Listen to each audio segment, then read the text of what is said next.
The hallowed halls of Northwood Arts Academy hummed with the quiet rustle of canvases, the muted clink of sculpting tools, and the hushed whispers of aspiring artists.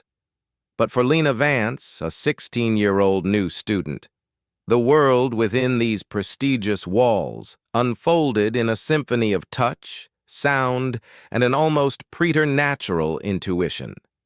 Lena was blind, yet possessed an uncanny ability to see the world beyond sight, perceiving its intricate beauty through the nuanced textures of a polished marble statue, the subtle shifts in a room's acoustics, and the unseen energy of human emotion.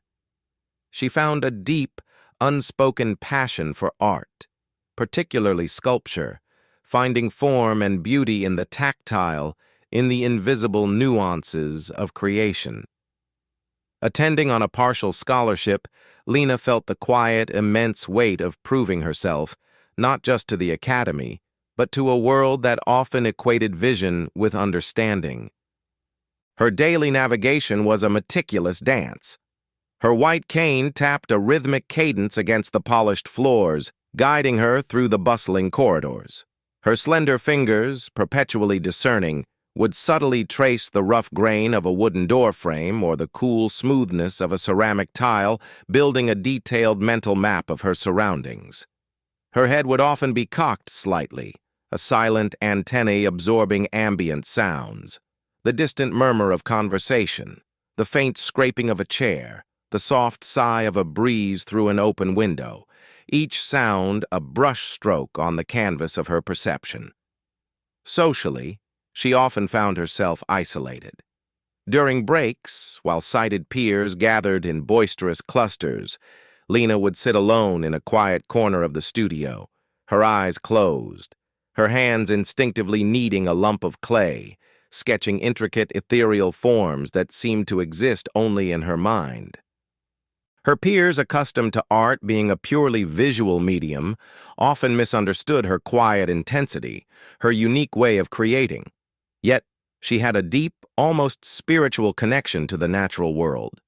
She would spend hours in the botanical garden near the academy, tracing the rough bark of ancient trees, feeling the delicate veins of leaves, sensing the subtle flow of water in a hidden stream, connecting with nature through a symphony of touch. One blustery afternoon, during an art class field trip to that very botanical garden, the serene calm was suddenly broken by the piercing cry of a child. Lena, her heightened senses immediately attuned to the distress, heard the frantic, disoriented sobs. She recognized the specific acoustics of the large, sprawling garden, the way sound bounced off the glass of the conservatory, the distant murmur of panicked adult voices. Despite her own visual impairment and the initial chaotic cries, she reacted instinctively. She moved with a quiet, purposeful urgency, her cane tapping a steady rhythm, her ears guiding her towards the source of the sound. She heard the small, trembling voice echoing from a dense thicket of tall ferns. She knelt, her hands gently outstretched, her voice calm and soothing. "Hello? Are you lost, little one? I can help you find your parents."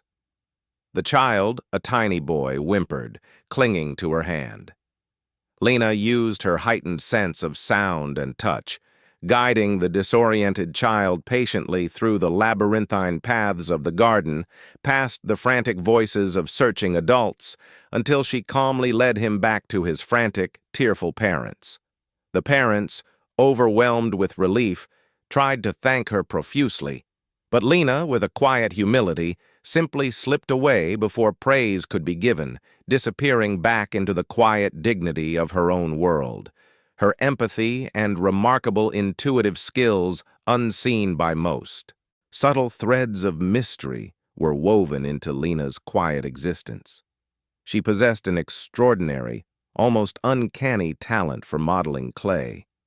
With her eyes closed, her fingers would move with a fluid grace, creating intricate, emotionally resonant forms that seemed to capture unseen depths, revealing an inner vision that transcended physical sight. These were not just sculptures, they were expressions of her soul. She often received anonymous cryptic letters, the paper thick and textured, smelling faintly of old parchment, containing detailed, almost poetic descriptions of famous sculptures from around the world. These descriptions weren't visual. They hinted at hidden textures, concealed meanings, subtle vibrations, as if inviting her to feel the art. She wore a simple, tarnished silver locket, cool against her skin, with an engraving of a unique, almost archaic symbol, a family crest known only to a few, a whisper of a forgotten lineage. She occasionally received equally cryptic formal letters, addressed to her specifically, related to something called a blind artists' guild, which she, out of habit, quietly ignored, dismissing them as unsolicited outreach from a niche group. These seemingly random clues, these whispers from a forgotten past, were threads in a larger tapestry, woven by an unseen hand, leading her towards a destiny far grander and more complex than her quiet dreams had ever allowed her to imagine. The darkness of prejudice. The advanced sculpture class at Northwood Arts Academy was a crucible of creativity, filled with the scent of plaster and ambition. For Lena Vance, however, it quickly became a battleground of prejudice. Her teacher, Professor Thorne, a renowned, arrogant sculptor, dominated the studio with his imposing presence and his rigid adherence to traditional visual art. His works, abstract and technically brilliant, were always intended to be seen, to challenge the eye. He held a profound disdain for anything he deemed alternative or non-visual, and he immediately dismissed Lena's potential. Art, Professor Thorne would often proclaim, his voice booming through the studio, is seen, not felt.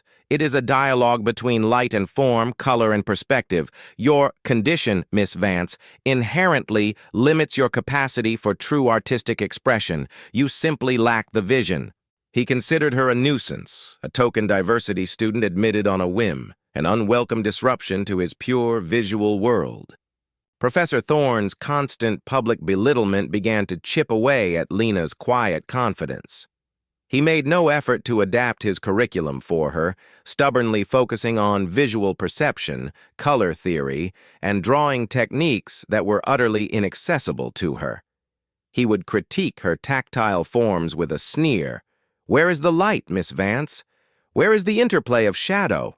Your work is formless. It is as if you sculpted in the dark." Her initial enthusiasm, once a quiet flame, waned under his relentless criticism. She struggled to complete assignments designed for sighted students, her hands, usually so confident in clay, faltering as she tried to conform to visual norms she could not perceive. Her grades plummeted, jeopardizing her partial scholarship, which was her only lifeline to the prestigious academy. The pressure was immense, a suffocating weight that threatened to extinguish her passion entirely. Professor Thorne was an elitist, driven by an insatiable ego and a narrow-minded view of art. He believed that only visual perception yielded true artistic genius, and anyone who challenged that notion was a threat. He harbored a secret, festering wound from his own past. A spectacular, humiliating failure decades ago to create a revolutionary tactile sculpture, a piece intended to explore multi-sensory art. He had been mocked for it and had abandoned the concept, convinced his own failure stemmed from a lack of inner vision. This deep-seated resentment against any who dared to challenge his rigid definitions of art fueled his prejudice against Lena. He was also obsessed with his family's artistic legacy, particularly a lost, legendary sculpture by his own blind ancestor, the Echoing Form, a masterpiece he believed he needed to find to legitimize his family's place in art history. During a particularly brutal public critique session, Professor Thorne used Lena's latest assignment, a clay bust that she had tried futilely to imbue with visual light, as an example of conceptual failure. He picked up her piece, turning it disdainfully in his hands. "Here," he announced to the class, his voice dripping with sarcasm. "We have Miss Vance's attempt at the human form. Notice the complete absence of light and shadow, The limited palette of touch, it seems, yields only unrefined forms. This is not sculpture. This is simply clay, a clear example of how true art requires a true vision. He ensured a few critical art critics, who were present for a pre-showcase tour of the Academy's rising talents, overheard his dismissive remarks. Lena stood there, a statue of quiet humiliation, her face burning. The Academy, her sanctuary, now feeling like a gilded cage. The final project loomed, a monumental sculpture meant to be the capstone of their semester.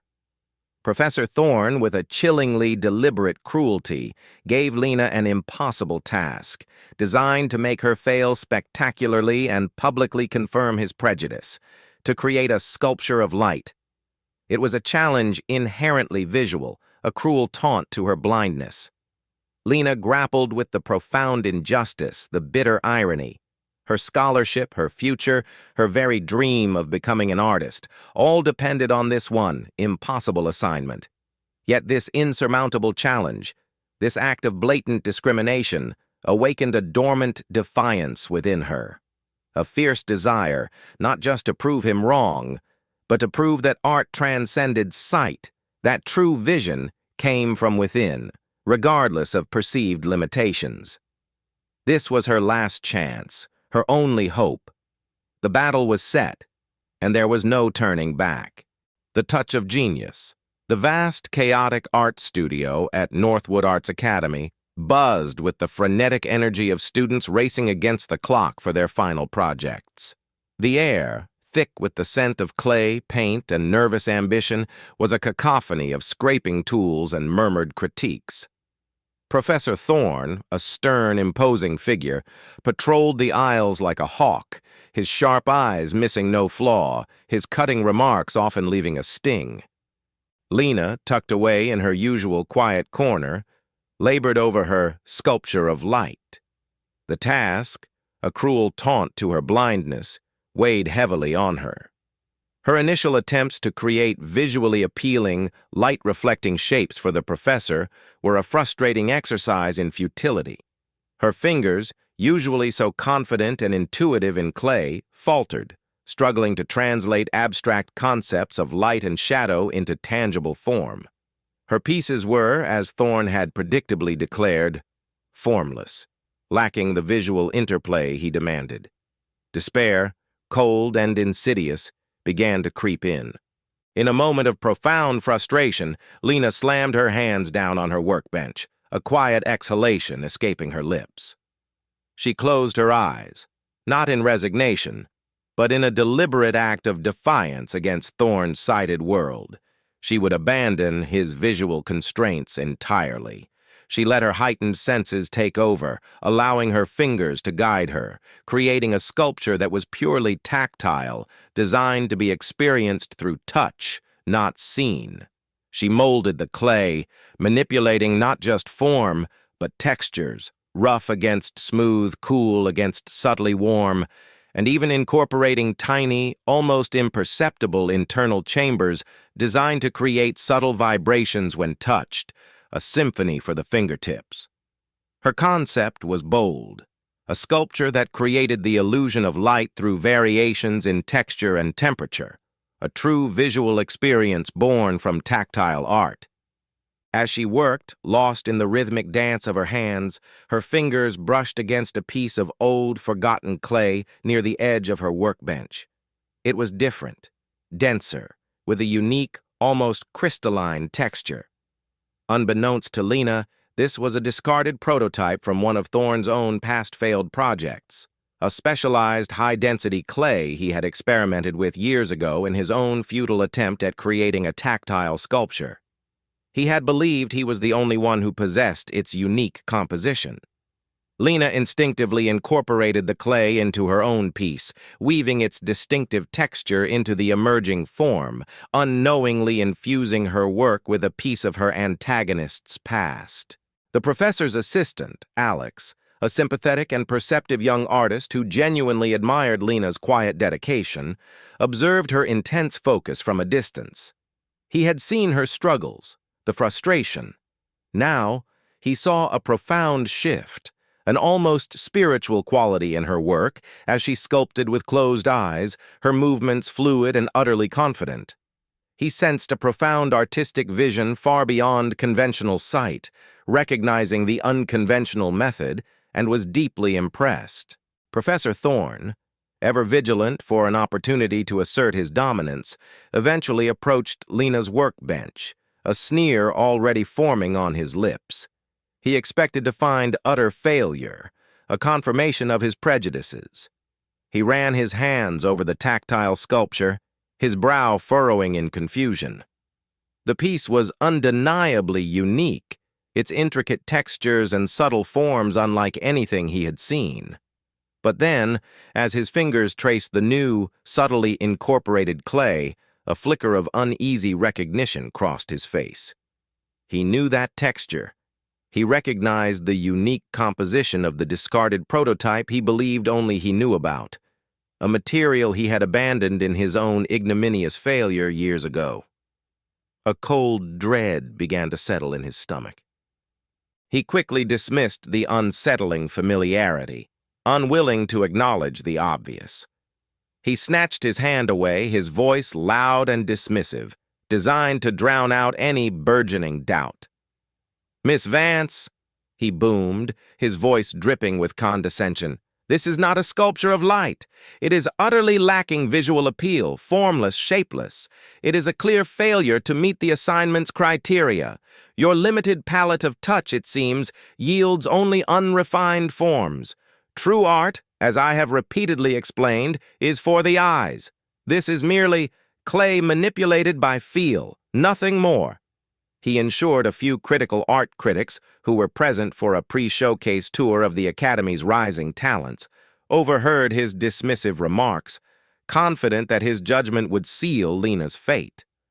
Lena stood there, her head bowed, a quiet mask of humility, but a flicker of grim determination now burned in her heart.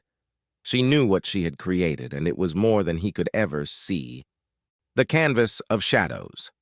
The Northwood Arts Academy's prestigious annual student showcase shimmered under the gallery lights, a highly anticipated event that drew critics, collectors, and potential patrons from across the art world. For Professor Thorne, his advanced sculpture class was a major highlight, a chance to display what he considered the pinnacle of visual artistry. For Lena, however, it was a crucible of judgment, a stage for her final make-or-break test. Lena's Sculpture of Light was displayed in a prominent yet subtly darkened corner of the main gallery. It was almost an afterthought, deliberately downplayed by Professor Thorne. Surrounding it were visually stunning, brightly lit, colorful pieces from sighted students. Geometric abstractions that played with light and shadow, vibrant human forms, and intricate installations. By conventional standards, Lena's piece, an abstract form of muted tones and complex textures, seemed bland and unremarkable, a silent testament to Thorne's prejudicial judgment. Lena stood beside her piece, feeling utterly exposed and alone. Critics and visitors, armed with their visual expectations, passed by, giving her sculpture a cursory glance. Their murmurs, though polite, were dismissive. "Interesting textures, but where's the light?" "A bit unfinished, isn't it?" Uninspired, really. The professor's earlier mockery, his biting words about her formless art, echoed in her mind, amplifying her despair. Her scholarship, her future at the Academy, the very essence of her artistic dream, all hung precariously in the balance. Unbeknownst to Professor Thorne and most of the attendees, a figure of immense influence had arrived at the showcase. Julian Sterling, the reclusive billionaire and art connoisseur whose name commanded reverence in the global art market, moved quietly through the bustling gallery. He was not there by chance. He was specifically seeking the legendary echoing form, an ancient tactile sculpture believed to be lost for centuries, created by Professor Thorne's own blind ancestor. Julian had been tipped off by the cryptic Blind Artists Guild letters that Lena had implicitly dismissed earlier. the ones Elara Vance from a previous narrative had inadvertently helped uncover as legitimate, recognizing the unique symbol they contained, a subtle sign guiding him to this specific, invaluable piece of hidden history. He carried a small, discreet device in his pocket, almost imperceptible, that analyzed subtle artistic frequencies and unique material compositions. He sensed the presence of something ancient, something profound, emitting a faint, almost spiritual vibration from Lena's corner. The showcase had a limited viewing time, a strict window before the scholarship awards were announced, and with them, Lena's fate. She felt the crushing weight of impending failure, the imminent collapse of her carefully constructed world. However, Lena was not entirely without an ally. Alex, Professor Thorne's assistant and a genuinely perceptive young artist, subtly redirected a few curious visitors towards Lena's piece. "It's meant to be experienced, not just seen," he whispered to them, encouraging them to close their eyes and explore the sculpture through touch. He sensed its hidden depths, its profound emotional resonance. He also noticed Julian Sterling's presence, recognizing him as a major art collector known for his unconventional tastes, a flicker of hope igniting within him. Alex knew something profound lay within Lena's work, a truth that defied conventional vision. He watched, hoping for a miracle, as the eminent Julian Sterling slowly gravitated towards Lena's subtly darkened display. The Symphony of the Unseen. The air in the Northwood Arts Academy's gallery crackled with a nervous energy, the kind that precedes either triumph or disaster. Lena's sculpture of light stood quietly in its subtly darkened corner, largely dismissed by the visually oriented crowd. Professor Thorne, watching from a distance, allowed himself a smug, almost imperceptible smirk, confident in Lena's impending public failure and the validation of his rigid prejudices. But then, Julian Sterling approached Lena's sculpture. He didn't look at it, for his purpose transcended mere sight. Instead, he closed his eyes, extended his hands, and began to explore the piece purely through touch. His highly trained fingers, accustomed to discerning the most subtle nuances of ancient artifacts, traced its contours with reverence. He felt its complex textures, the unexpected roughness giving way to polished smoothness, the cool surfaces subtly shifting to faint warmth, the minute, almost imperceptible vibrations Lena had meticulously incorporated. He sensed the profound artistic vision, the inner light of the piece, not as a visual concept, but as a deeply resonant, tactile experience. His discreet device, held hidden in his palm, reacted, registering unique artistic frequencies emanating from the clay, frequencies that spoke of ancient artistry. His brow furrowed in concentration, then widened in growing astonishment. He recognized a familiar compositional pattern, an archaic signature within the unique clay Lena had inadvertently used, the very prototype material from Professor Thorne's own past failed project, unknowingly carrying a microscopic coded signature of that lost ancestral artwork. Julian's eyes snapped open, a brilliant light of realization dawning within them. He turned to the stunned crowd, his voice ringing with reverence, commanding immediate attention. "Ladies and gentlemen," Julian declared, his voice echoing through the hushed hall, captivating every stunned face. "This is not merely a sculpture of light. This is the legendary echoing form itself." Gasps rippled through the gallery. The echoing form, the mythical masterpiece of tactile artistry, believed lost for centuries, created by Professor Thorne's own blind ancestor, the original Master Thorne. Julian continued, his voice gaining power. This piece, known only through ancient texts, was said to create the illusion of light and form through pure touch. And this young woman, he turned to Lena, his gaze full of awe and profound respect. Miss Lena Vance has not just recreated it, she has channeled its very spirit. She possesses the true vision, the inner eye that sees beauty beyond what is visible to the mundane gaze. He explained how Lena's sculpture, through its intricate textures, subtle vibrations, and varying temperatures, manipulated the brain to create a profound visual experience, a true masterpiece born from tactile art. Professor Thorne, who had been watching with a sneer of anticipation, felt the world tilt. He staggered, clutching at a nearby pedestal, his face draining of all color.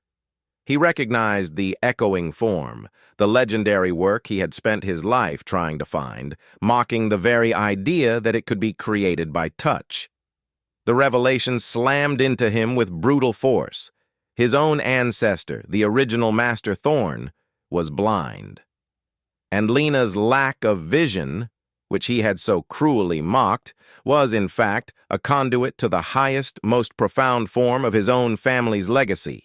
His past failure, his desperate attempt to create a tactile sculpture, was now revealed as his blind ancestor's greatest success, achieved through the very method he had scorned and persecuted. His prejudice, his arrogance, and his carefully constructed elitism shattered into irreparable fragments. He was publicly shamed, his entire worldview crumbling around him. The audience, initially skeptical, was now utterly stunned. Murmurs turned to gasps of awe, then a thunderous, emotional standing ovation that shook the very foundations of the Academy. Art critics, who had just dismissed her work as uninspired, frantically scribbled in their notebooks, their faces contorted in a desperate attempt to reevaluate her genius. Collectors jostled forward, eager to commission. Lena, overwhelmed by the sudden, overwhelming wave of recognition, felt a profound sense of vindication wash over her. Her vision, her quiet strength, and her extraordinary talent were finally seen, finally celebrated, not despite her blindness, but because of it. A vision restored, a legacy reclaimed. The aftermath of the student showcase sent seismic tremors through the hallowed halls of Northwood Arts Academy and the wider art world. Professor Thorne's public humiliation was swift and absolute. His blatant prejudice, his arrogant dismissal of Lena's genius, and the stunning revelation that his own ancestor, the legendary Master Thorne, was blind, sparked a furious backlash. He was immediately forced to resign, his career in tatters, his once revered works now re-evaluated and found to be lacking in the very soul and emotional depth that Lena's art so profoundly embodied. His elitist worldview, built on a foundation of visual bias, crumbled into dust. For Lena, the triumph was immense, a profound vindication that resonated to her very core. She was no longer just a scholarship student. She was hailed as a prodigy, a revolutionary artist who had redefined the very concept of vision. Her scholarship was not only secured, but expanded, offering her unprecedented resources and academic freedom. Offers for solo exhibitions and commissions poured in from prestigious galleries and collectors worldwide. She used her newfound platform not for personal glory, but to champion inclusive art, advocating for the power of non-visual perception, challenging the art world to broaden its understanding of beauty and expression. Julian Sterling, deeply impressed by Lena's quiet strength and undeniable genius, stepped forward to become her primary patron and mentor. He provided her with a state-of-the-art studio, equipped with the finest materials and technology designed to enhance tactile and multisensory creation. He offered her unparalleled resources and access to his global network of art historians, conservators, and collectors. He also revealed the deeper history of his own family, explaining their centuries-long dedication to preserving and restoring what he called lost legacies, artworks and historical artifacts that had been overlooked or devalued by conventional means. He confessed that his own ancestors had been quiet admirers and patrons of the original Master Thorne, recognizing the profound genius that transcended sight. One quiet afternoon in her new, spacious studio, Lena sat with Julian, the scent of fresh clay filling the air. She spoke of her past struggles, the pain of being constantly underestimated, the frustration of being forced to conform to visual expectations.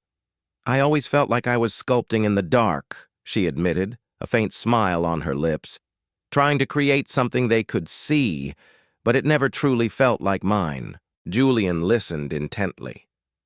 "That darkness, Lena," he said softly, "was your greatest canvas. It allowed you to sculpt from a place only you could access, a place of pure intuition and touch. And that," he emphasized, "is the true meaning of vision." He revealed how his family had always known about the original Master Thorn's blindness, a secret carefully guarded to protect his legacy from those who would dismiss it. "Your art, Lena, it speaks a universal language. It teaches us to look deeper, to feel more profoundly. It's not just art, it's a revelation." Lena also had a quiet moment with Alex, Professor Thorn's former assistant, who had consistently shown her kindness and support. Alex visited her new studio, his eyes wide with admiration. "I always knew you had something extraordinary, Lena," he confessed. "Even when Professor Thorn, well, he just couldn't see it. Literally." Lena smiled, her gratitude profound. "You saw past the labels, Alex. That's the rarest vision of all." Their conversation was a quiet acknowledgement of shared belief, a testament to the power of one person's quiet support amidst widespread skepticism. Lena's journey had been one of profound vindication, her vision not merely restored, but celebrated, her true legacy embraced. The global art world had undergone a quiet revolution, its traditional perceptions challenged and expanded by the profound influence of Lena Vance. She was no longer just a world-renowned sculptor. She was a leading advocate for inclusive art, a visionary who had redefined the very concept of artistic expression. Her monumental works, displayed in major museums and public spaces across continents, transcended conventional notions of perception. They were not merely sculptures to be seen, but multi-sensory experiences, designed to be explored through touch, sound, and subtle vibrations, inviting sighted and visually impaired patrons alike to experience beauty in its most profound, encompassing form. Her legacy was etched not just in stone and bronze, but in the countless lives she touched. She established the Echoing Form Foundation, a non-profit organization that had become a global force for good. The foundation funded innovative art programs for visually impaired individuals worldwide, providing resources, mentorship, and opportunities for expression that had once been unimaginable. It championed cutting-edge research into multi-sensory artistic expression, pushing the boundaries of how art could be created and experienced. Lena personally mentored young blind artists, her gentle guidance and unwavering belief empowering them to unlock their own unique visions. Lena never forgot her roots or the kindness shown to her during her struggling years.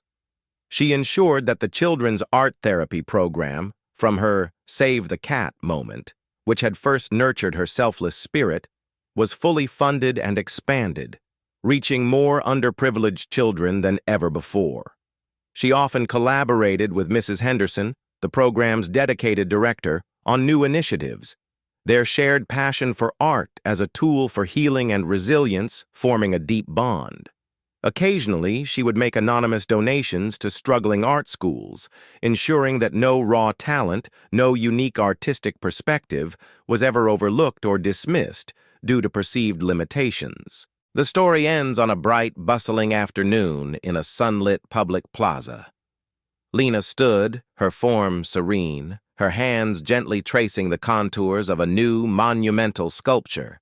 It was a soaring, abstract piece of polished metal and textured stone, designed to be experienced rather than merely seen. Blindfolded patrons, guided by Foundation volunteers, moved around the sculpture, their hands outstretched, exploring its intricate surfaces, their faces alight with discovery.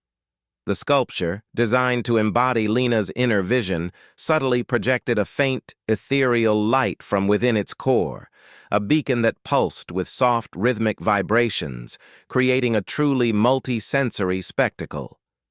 Lena reached up, her fingers gently touching the tarnished silver locket around her neck. Its unique, archaic family crest, once a private mystery, was now recognized globally as the emblem of the Echoing Form Foundation, a silent testament to the unseen tapestry of beauty she had woven into the world. Her artistry, her resilience, and her profound compassion had transcended blindness, illuminating a path for all to truly see. If this story stirred your heart, if it reminds you that courage can alter destinies and that light always finds a path even in the deepest darkness, please leave a comment. Share this story with those who need inspiration. Like, subscribe, and hit the bell to never miss our upcoming stories.